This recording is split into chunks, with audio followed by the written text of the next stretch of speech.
Kalian pernah dengar kata hukum pidana dan hukum perdata, tapi bingung apa bedanya? Nah, nih kejelasin versi santai tapi tetap masuk otak. Kita mulai dari hukum pidana. Hukum ini nih ngurusin tindakan yang dianggap merugikan masyarakat luas, kayak mencuri, merampok, atau bahkan korupsi.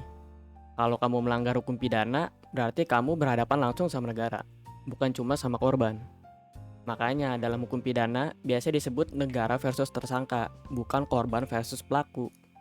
Contohnya apa? Contohnya pasal-pasal di dalam KUHP. Apa itu KUHP? KUHP itu Kitab Undang-Undang Hukum Pidana. Itu isinya hukum pidana semua. Next, hukum perdata. Nah, ini beda lagi. Fokusnya bukan ke kejahatan, tapi ke sengketa antara orang atau badan hukum. Misalnya, ada yang utang nggak dibayar, rebutan warisan, sengketa jual beli rumah, bahkan perceraian. Itu masuk perdata. Hukum perdata itu ada di KUH Perdata.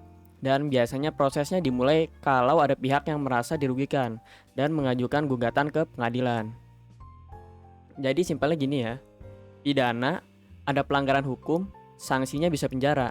Sedangkan perdata ada sengketa, fokusnya ke penyelesaian dan ganti rugi. Nah, ini adalah tabel perbandingan dari perbedaan antara hukum pidana dan hukum perdata. Dari tujuannya, hukum pidana itu untuk melindungi kepentingan umum, sedangkan hukum perdata menyelesaikan sengketa antar individu. Pihak yang bertindak dalam hukum pidana itu negara langsung, sedangkan hukum perdata individu atau badan hukum.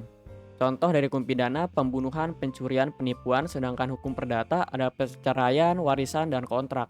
Sanksi dari hukum pidana ada penjara, denda, dan hukuman mati yang paling tinggi.